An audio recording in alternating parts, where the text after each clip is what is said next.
helping you with Acorn and RISC OS computing. Unmute. Okay. Hi, everybody. I'm Chris Dewhurst from Drag and Drop, and thanks for having me along tonight. Just before I say anything else, this kind of Zoom presentation screen sharing is still a bit new to me. I think we've ironed out all the tech problems, thanks to Rick. But that doesn't mean that there might not be the odd hiccup. Hopefully there won't. But what I'll do is I've got about a dozen slides or so that I'm going to talk through, and on the subject of the application tutorial and listings book, which sometimes I know as Title B, but I shall try not to use the jargon. That's what I'll be talking about now, and I shall try and share my screen. This is the test to see whether everything works.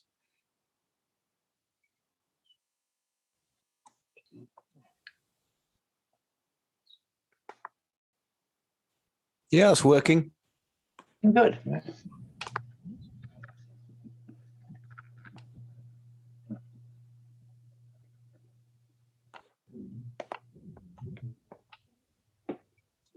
Okay, so can everyone see that first slide okay? Yes, yes. Good. That bit works. Okay, so I'm Chris, Drag and Drop. I may have met most of you at the various shows, but if not, then hello and welcome to Drag and Drop.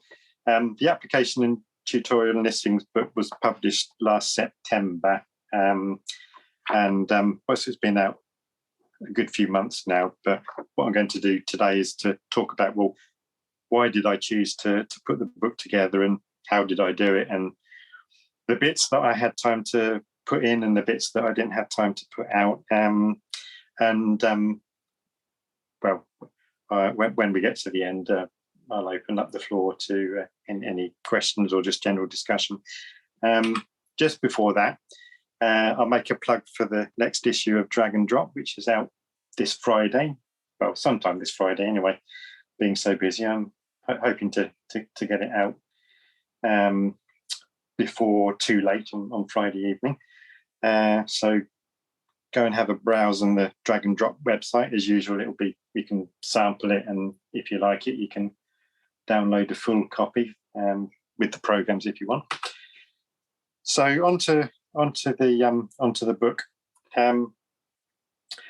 Now, why did I do it? Well, it seemed to me that there wasn't much up-to-date information on programming applications with all the updates to RISC OS and so on. Doesn't seem to be anything in the last 20 years or so. Nothing. Well, you got the books in the 90s, the ones in the early 2000s, the turn of the century, which, well, as far as I know, there's not been anything later than that.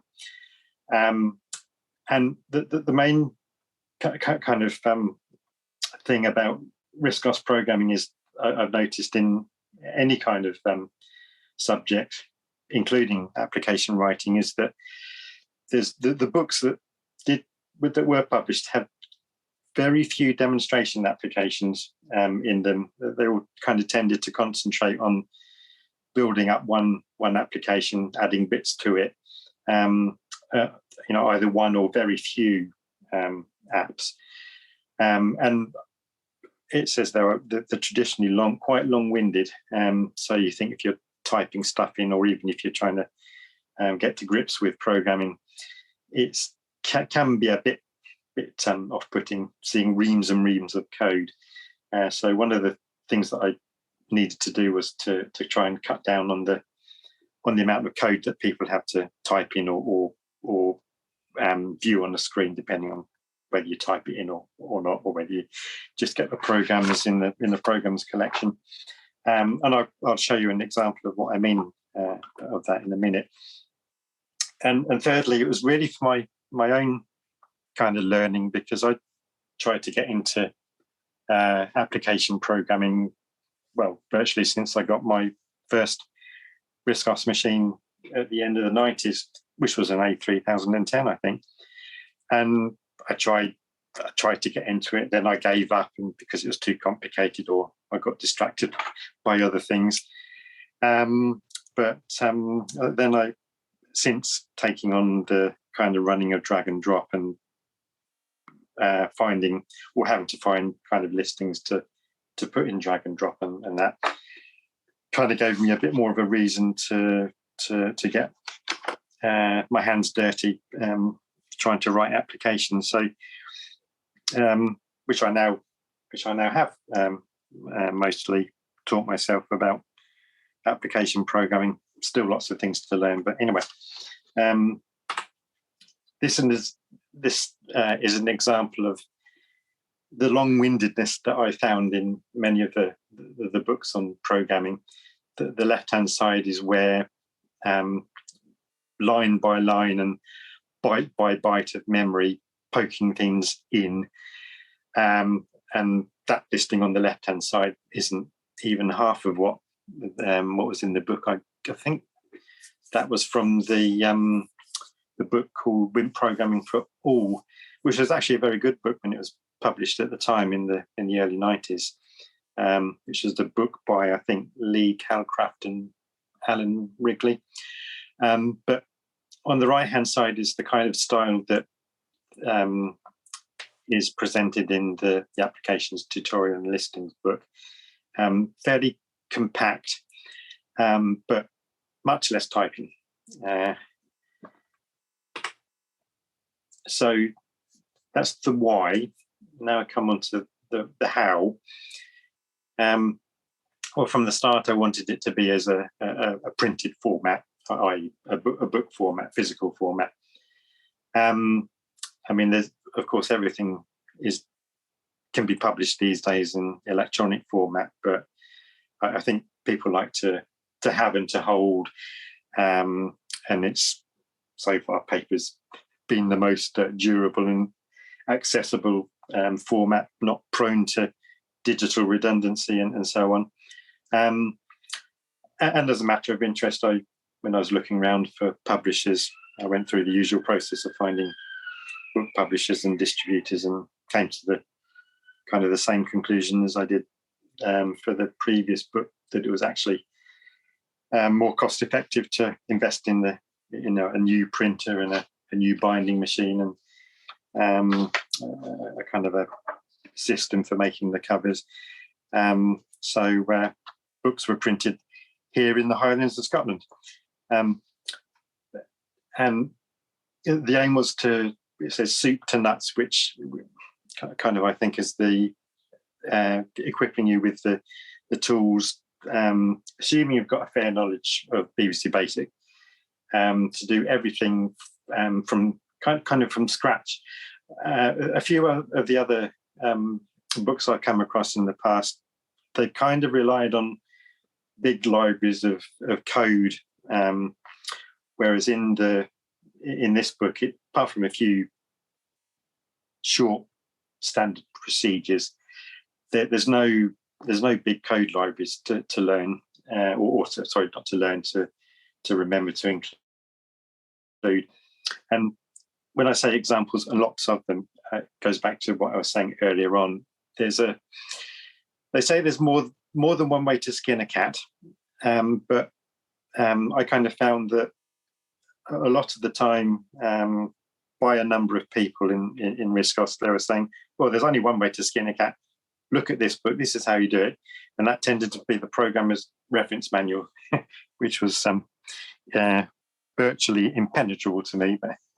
So that's why I wanted to have lots and lots of examples, so that, and if you think of, if I think of back to the BBC Micro days, there were lots of books showing lots of ways of doing things and lots of kind of programs. So I wanted to kind of capture that with lots of examples that weren't very long, not massive programs, to put in this book. And really, by accident or design, it's ended up being as a book that kind of works on two levels. It's allows you to learn things kind of from a deep level by getting your hands dirty, applied programming or hands-on or whatever term you want to use. But also it acts as a kind of a concise reference manual if you need to just quickly look up something. And well, above all, it's fun. I want to make it fun, and there's a tendency for people to take programming too seriously, me included, I must admit. So this is kind of how the book works, in that there's even before we get anywhere near creating windows and icons and stuff like that, there's a chapter on just getting to know your desktop and feel your way around, and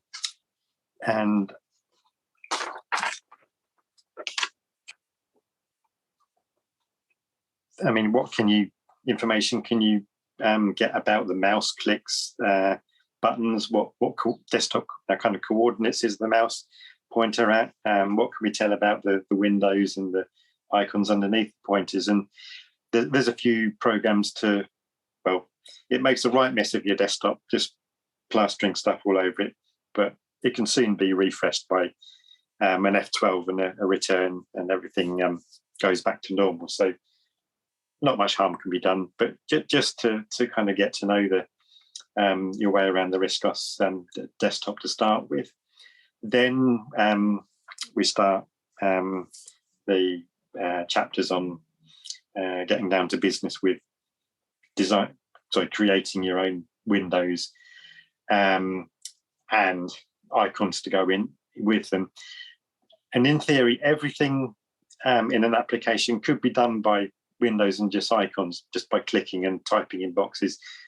Not what we used to with RISC OS. It's not the full Monty that makes RISC OS so easy to use, but nonetheless, it makes it so that you can get something working and you can write an application and think, hey, this is something that actually works and does something useful. Menus come much later, because, well, apart from anything, it adds extra code to the listings. But as I say, in theory, you can do most things by just icons.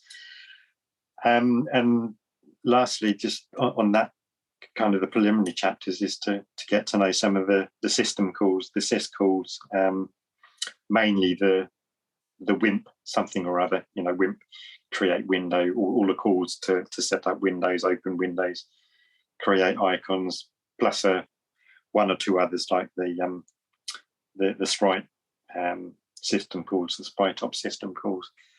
And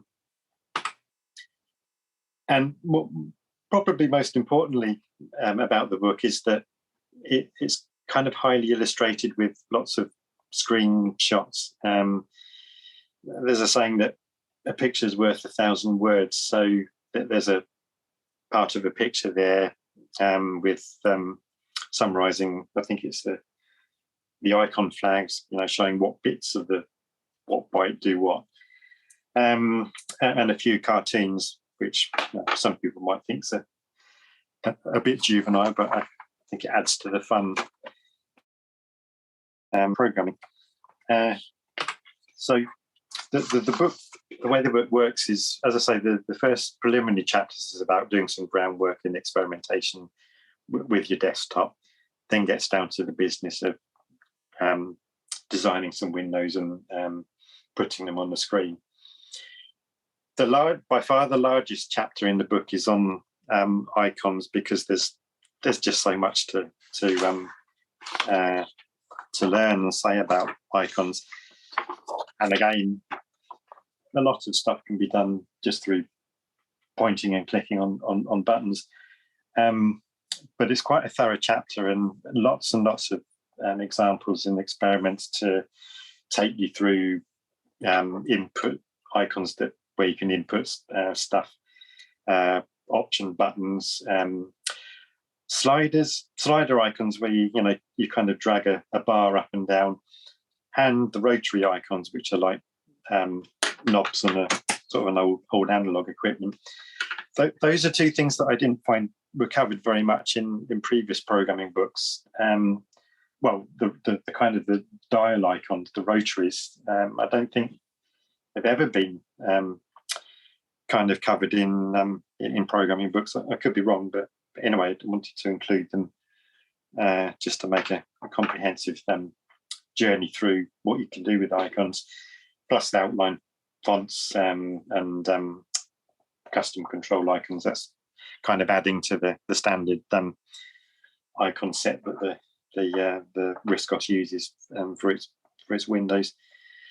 There's a special chapter on dragging and dropping. That's kind of alluding to the what I come to much later on in the book. The kind of the save as dialog box, which we're all used to, dragging something out of a little window onto another application or onto the filer, because it is quite an important aspect, but kind of only has a fairly cursory treatment in other books. So I put it in a chapter on its own.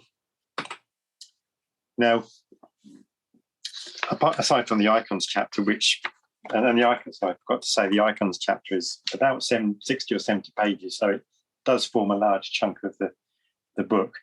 But kind of the next, probably most important chapter is the demonstration applications. Again, going back to what I said about important, I think, to have lots and lots of programs to look at.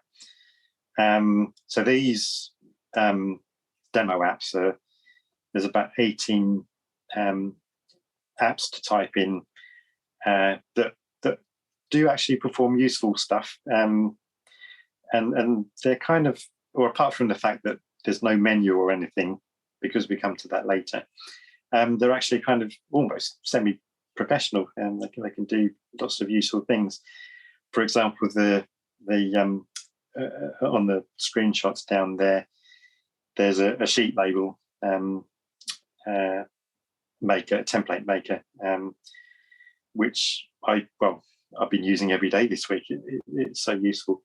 But then, just to pick the odd few examples from the chapter, window flag generator, save you working out the by hand, laboriously working out the bits and what bit or what byte you need to set this particular piece of window furniture. There's a program there to help you, which I must admit has been done in previous books, but anyway, the important point about all these demonstration apps is that they're under six kilobytes for basic, so not really that much to type in, but creating some quite useful and interesting displays. The long window there with the circles, the dial icons, that was something I wrote for Tony Bartram and his RDSP module, making design of envelopes a bit easier, and plus a game or two as a demonstration. Now, going on to the menus, which, as we all know, it's the middle button of the RISC OS mouse, and saves us having cluttered screens of icons. It's all accessed through our middle menu button, which makes RISC OS so special and easy to use. But I avoided it early on mainly because it was more code to type in, but also because there's never really been a standard approach to creating menus on RISC OS. There's probably about as many different ways of setting up menus as there are publications on RISC OS programming, involving code strings with special codes to define menu items and sub menus and all that, which is interesting. It was interesting. There was never really any kind of standard system calls to make menus, apart from the ones to display on the screen and so on. But anyway, the book just has two procedures: one to create the menu header, and others to add the menu entries as you go along. So it's not not an ideal kind of situation, but it's probably the one that takes up the most code. And there's always the option to retrofit these menus to earlier programs, like the demonstration applications, for example. And we're getting onto the really advanced stuff here in what they call user graphics, where you can draw and plot anything you want in desktop windows. Actually, and because it's such a complex topic, it's left till later on in the book. And you have to be careful, but equally you can create some quite spectacular displays. And again, there's hardly any kind of demonstration programs in the traditional books on how to do this. Perhaps a passing demonstration or two, but not to the extent that I've done here. For example, having a notepad thing where you can just type in a window, and a bit like your own edit or strong ed or something. Not nearly as complex and professional as edit and strong ed, but nonetheless the real kind of basics to show you what you can do. I think there was a notepad kind of program in one or two of the past magazines, like Acorn User or RISC User or something, but nothing resembling a sketching app, a really, really basic rudimentary application where you can plot points on the screen. I mean, possibly we've been spoiled by the fact that we've always had such a great program as Draw that we can use. But anyway, it's I thought for purposes of learning how to plot lines on screens and finding out coordinates and exporting to Draw, it would be useful to people, and it kind of alludes to the previous book that I wrote on Draw itself, and even producing a game in the window which looks like a Spectrum game.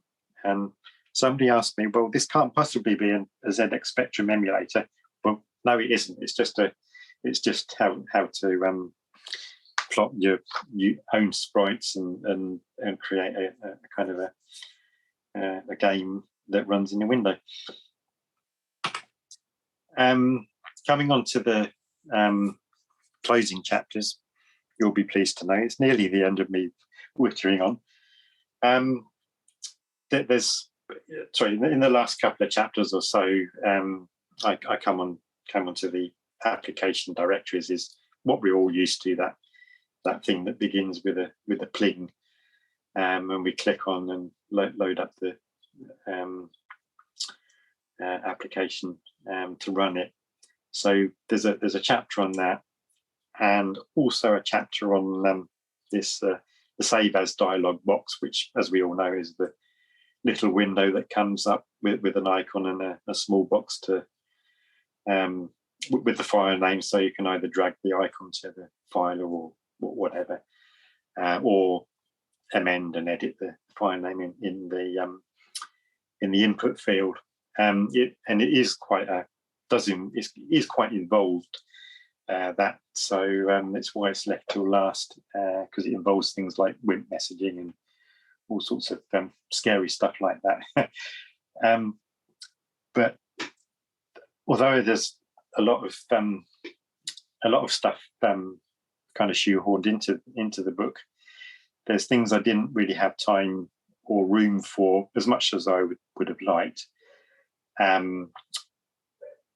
For example, designing your own pointers and changing the pointer shape from the normal arrow shape to something different. I would have liked to have had a chapter on templates,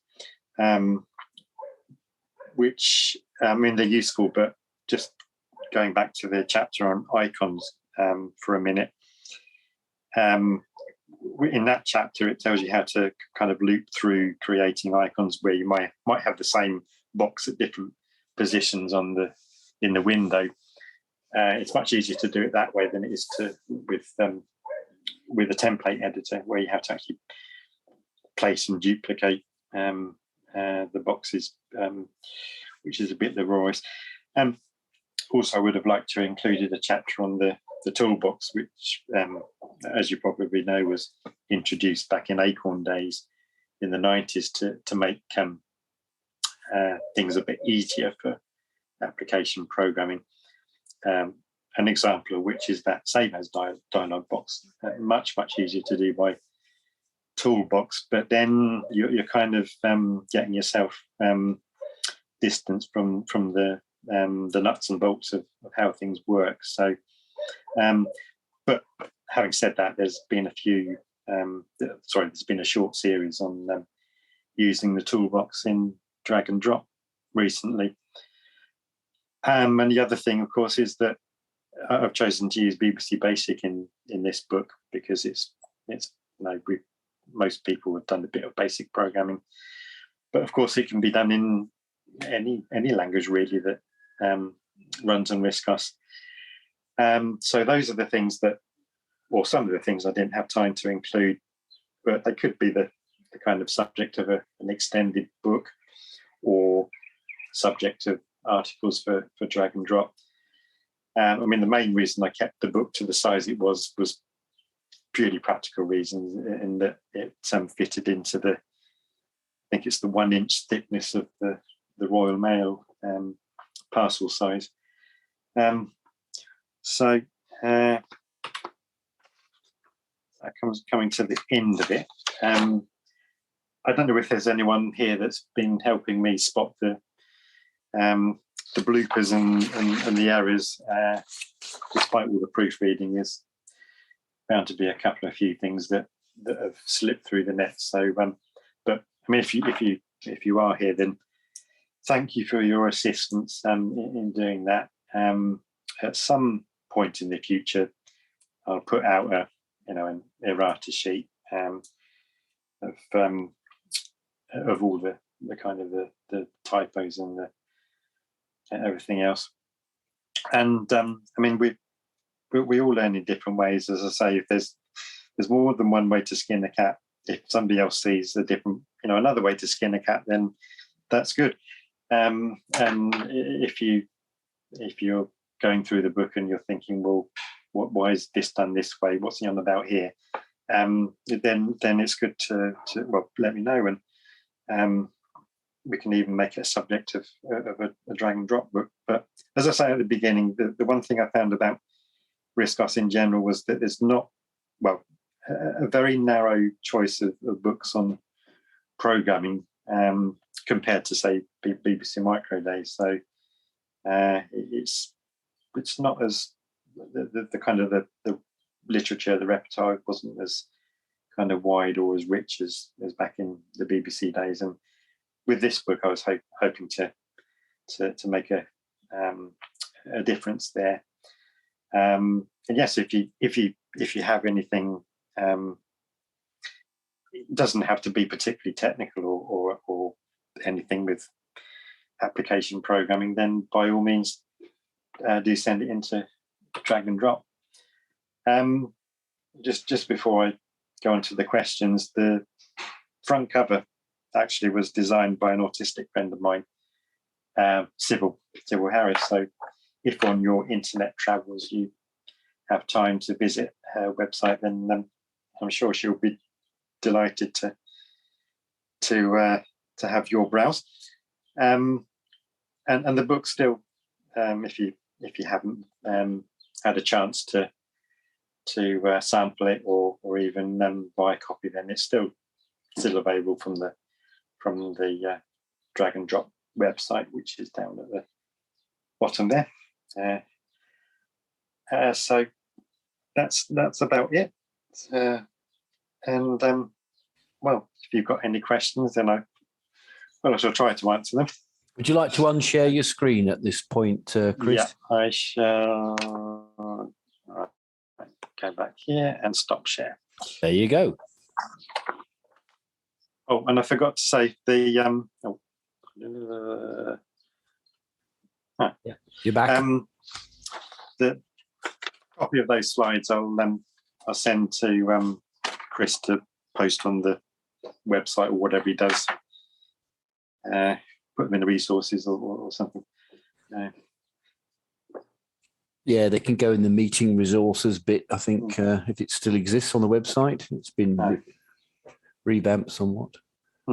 So any questions? Anyone wants to ask any questions, you will need to unmute yourself. Hang on, what's this? From Richard Ashby to everyone. There are, I can't read it. Perhaps you can read it, Chris. In your big font. Well, it wasn't in a huge font, but my problem is eyesight, which is somewhat compromised.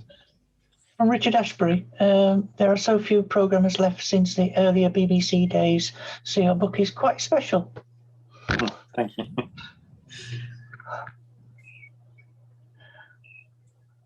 I've been toying with the idea of trying to get back into programming for ages. Did you cut your teeth on BBC micros or Yes, absolutely. Yeah, BBC Model B, and then got stumped with all this multitasking WIMP business. Yeah. A nice forward, simple, single tasking program written procedurally with not even a go-to in sight. Wow. I expunged them all. Yeah, love the virtual background again, Ruth. No, this is the real mess, I'm afraid. Sorry about that.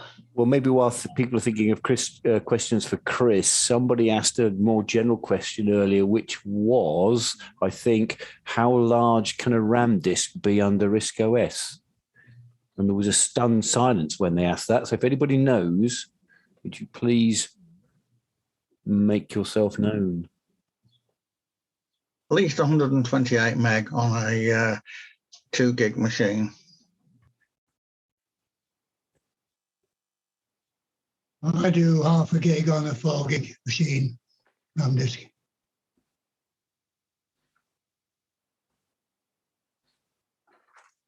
I can't remember who asked it now. I have to go back through the chat, which is easy. It was me. It was you. Me. Oh, right. And I can get half a gig on my 4 gig machine. I just assumed that it could be more, but it doesn't appear to be. And I assumed it was me that was doing something wrong. No, it does seem to be that the 512 megabytes, yes. I can't get it any higher. No, okay. But I did see a reference to a 2 gigabyte RAM disk. So how the person did it, I have no idea. No, that's what I think. I would love a bigger one, yeah. But you don't seem to be able to do it. No.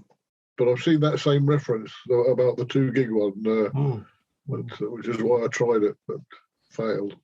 No, the Taskmaster bar just stops at 512 and that's it. Yeah.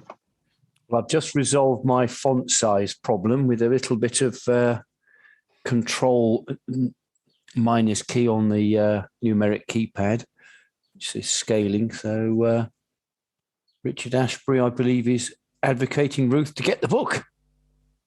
So I don't know if he gets a cut, but according to the rule forum, someone has set up a 3 gig one. Not sure why. 3 gig? Okay. The critical question is, how do you do it? Well, yeah. Pass. I've set up a 2 gig and by changing from the in the configuration menu from Spring Boot, and you have to manually input the values rather than using the up and down buttons.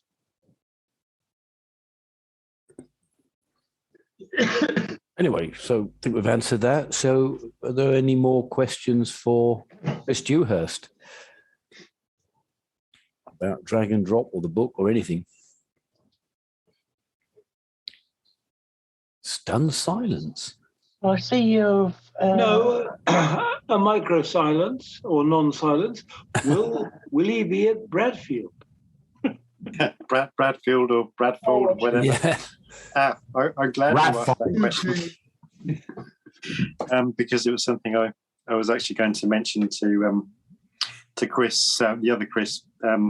Sorry if I've not responded to your emails, Chris. I've been so busy on the day job, but I probably won't be there. Let's say I won't be there. I mean, there's a possibility I could come, but I didn't want to say, I would be there and then I'd let you down, because what it is that my mum's safely installed in a nursing home in York, and we don't really often get a chance to visit. So what I was hoping to do was combine the show trip with a trip to York, but time's going to be limited, so we've gone for from the York option. As I said, I may make it, but as I say, I didn't want to say I'll be coming and then not turn up. So family comes first. So not this time. Family comes first. There's nothing wrong with that. But I hope it goes well in its new new venue. There's no reason, hopefully, why it shouldn't, but it's certainly going to be a hell of a lot less effort. No lugging stuff up the stairs, cramped lift, let's say interminable, narrow corridors. I know. It is a most peculiar design, is the Cedar Court in Wakefield. It really is. I maintain that the architects had the plans upside down when they were building that place. Well, it's got more labyrinthine since they altered it. It was somewhat less so originally, and it's just become more and more, strange. You've said that as a joke, Ruth, but my old school, the sixth form block, when they first built it, they actually did accidentally build the first floor on the ground floor. They had to demolish it and start again. Well, they had to do that with a London hotel because it was going to overlook Buckingham Palace. So they kept the same structure and just sunk 5 floors of it into the ground. I don't suppose the views from the lower rooms were very nice. Well, yes, probably not. But the best one was the Sydney Opera House. I was told by former catering manager. They put the kitchens in the basement, the restaurants on the 5th floor, and they didn't have any lifts. Cold food. Well, these architects don't always think straight. Yeah, so you better order a salad rather than the steak. No, from day one, the Wakefield Cedar Court. So I used to work for an audiovisual supply company. So, when the place was built and first opened, we went down there to supply it with audiovisual kit. And the first thing we just looked up, they've done what? So all the conference rooms are where? So they've got bedrooms on the first floor, on the ground floor, and then all the conferencing and meeting rooms are on the first and second floor. All but the ocean suite, yeah. There's one boardroom and the ocean suite on the ground floor, and everything else is up. It's kind of strange. I think originally the only lift was from the kitchen. You had to drag all the equipment through the kitchen to get to the lift to go up to the first floor. I'll tell you something, though, those ground floor bedrooms are brilliant when you're staggering from the bar at the end of the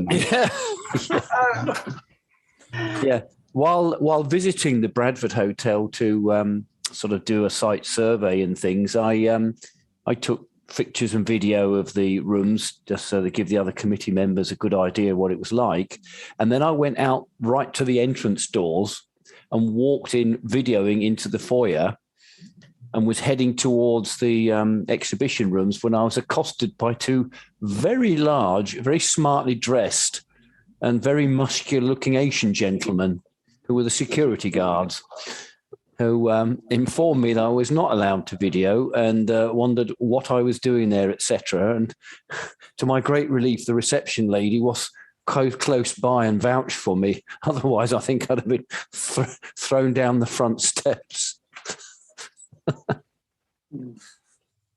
Yeah, the reception is quite strange. There is no large reception desk like it's conventional hotels. You just go in and there's, well, I don't know. It's just a sort of like a, I can't think what they call it. Just a small table with a PC on, and that's it. And a sort of lady wandering around nearby. Always wireless communications means you don't have to have cables trailing all over the place or something like that. Yeah. So what I'm saying is, don't video you walking into the hotel, or these two large gentlemen will remove you. Or at least do it a bit more surreptitiously. Yeah, more surreptitiously. Smartphone in a top pocket or something like that. Yes. And don't forget to turn it off before you go to the loo. You really get into trouble. Yes, yes, you would. Leaving radio microphones on, it's happened in the theatre even. Yes, and it's also happened to certain politicians, including, I believe, Gordon Brown. Yes. Anybody remembers that incident? Oh. No, there's quite a bit on chat if people want to look at it. Returning to the subject, Richard Ashbury has just pointed out that he's published a review of the book on RISC OS, so I've just posted the link in the chat. Ooh, goody, goody. Yeah. Ooh, it works too.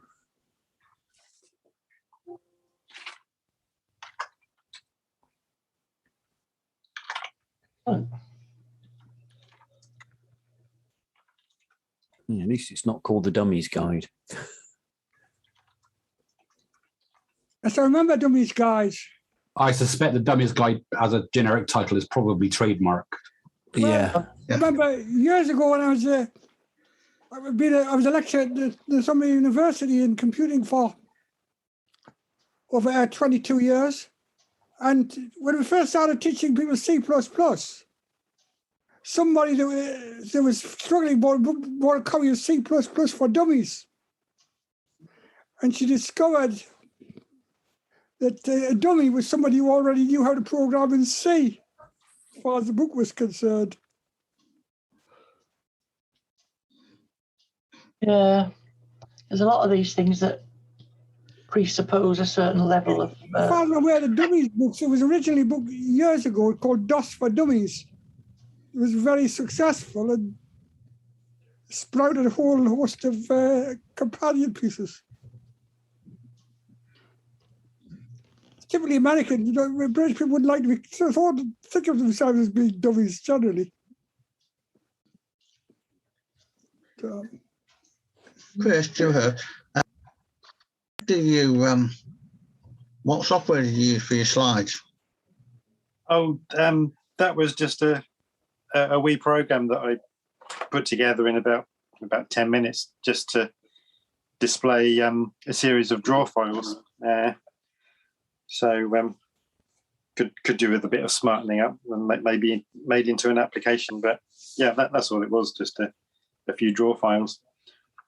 On what machine? That was on my Raspberry Pi 3, I think. Yeah, Raspberry Pi. And you've got that VNC'd into a phone, is it, or tablet or something? Into my iPad, yeah. iPad, yeah. There you go. I think that might be the first. Technology, wonderful. I think that might be the first guest speaker we've had using an iPad for the presentation. I've just thought of a question for Chris, which he didn't cover in his slides. You didn't mention fonts at all when you're covering your book. Is there a section on using the fonts in the desktop? Yeah, it's within the icons chapter. But what about plotting directly into the window? Right. No. There was, I mean, if you're talking about things like fonts in displaying, well, actually, no, that just reminded me of an application which didn't make it into the book. It was kind of a really basic desktop publishing thing, which it kind of got really too complicated and quite long-winded for me to put in. I'm glad you reminded of that, Vince. Yeah, 2 or 3 applications that wasn't room to put in. Yeah, but one of them did use outline fonts. Yeah, the reason I ask is because it's something I've not looked at myself. Every time I look at the PRMs on the subject, I just fall asleep. So it's something I don't know how to do. Maybe if there was a section on that in the book, it might have been an interesting thing to look at for me.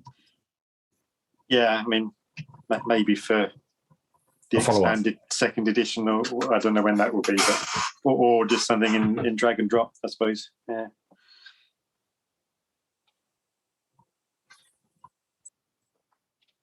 Ask a programming in general type question. I'm sure somebody will be able to answer.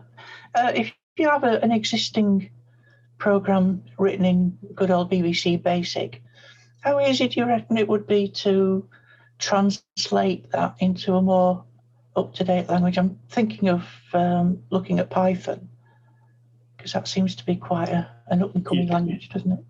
Yeah, I mean a very similar language, or do you mean just a later version of BBC Basic? Do you mean you've got a program that you wrote for the BBC Micro? And yeah, and I think, you know, to translate it into something more, like I say, more up to date, Python or I was going to say C++. I looked at that once and I got a headache, so I never looked at it again. But Python definitely seems to be quite popular, doesn't it? Well, yeah, I mean, it was intended for a sort of traditional sort of console type screen.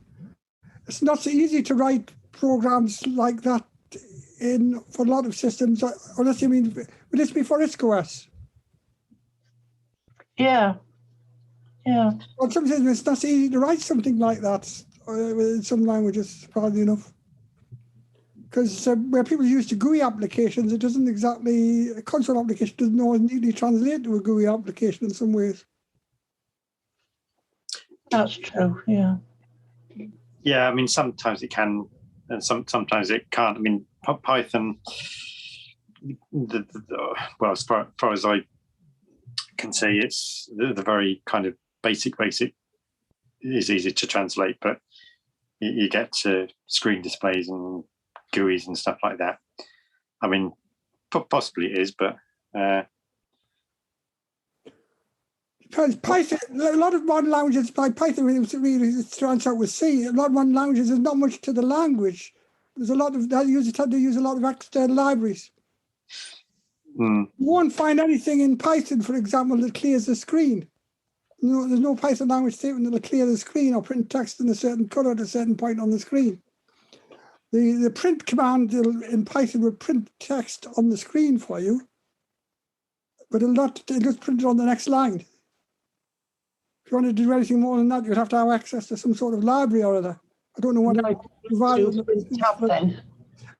I've never used Python on RISC OS, I have to say, mind. No, I've never used RISC OS. Interesting.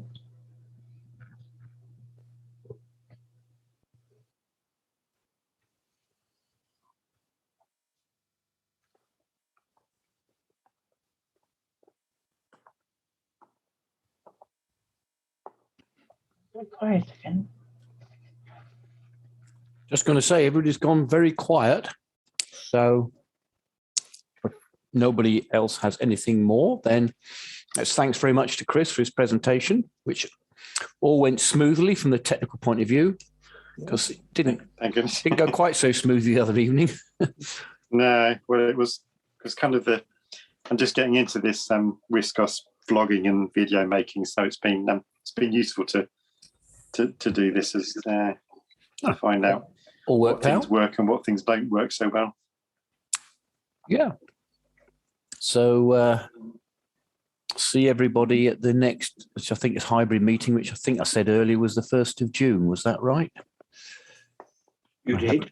I have no memory of these things. I have a memory of a goldfish. 1st of June. Yeah, and that's Stefan Fröhling, isn't it? Cloverleaf. Good show. Well, thanks for coming, everybody, or not coming, whichever way you care to look at it. And see you next time. And thanks again, Chris. No, you're welcome. Okay. Bye. Bye for now.